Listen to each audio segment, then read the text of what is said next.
There are storms everywhere in this book. There are storms above the water, there are storms below the water, there are storms outside of people, and there are storms inside of people. The fun of the book, I think, is in opening those secret doors and letting out the storms and the rage and the thunder and watching what happens.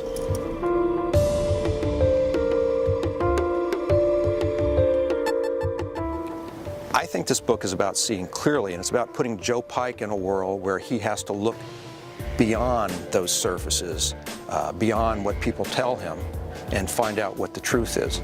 You know, Joe Pike, he's known for his sunglasses. And there's a reason he wears those sunglasses. You know, he doesn't just wear them to be cool. I think part of him hides behind those sunglasses. He uses them to wall off the world. You know, we're here on the Venice canals now, literally 3 blocks from us, just to the northeast a little bit. This whole area is controlled by the Venice 13 street gangs. So you have this idyllic little community with these marvelous houses built on a dream, and it's surrounded by drug dealers and gangbangers. It feeds the engine to create great crime fiction, I think.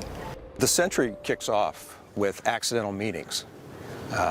Joe Pike is buying gas, and he sees 2 guys walk into a little sandwich shop. He's suspicious of them, and he ends up saving a man from a bad beating. Another accidental meeting. In that same store, the man's niece appears.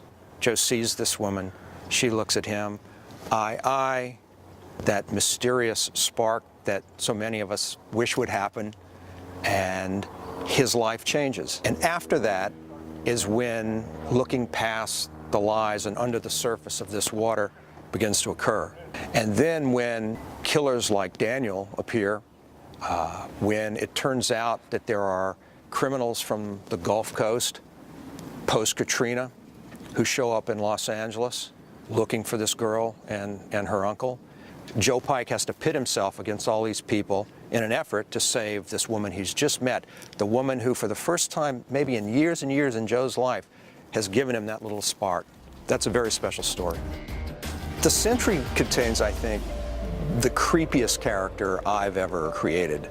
There's a murderer in this book named Daniel, who works for some very bad people from South America. But he's unlike any murderer or killer that I've written before. Elvis Cole's definitely back in the Sentry. I can't write Joe without having Elvis.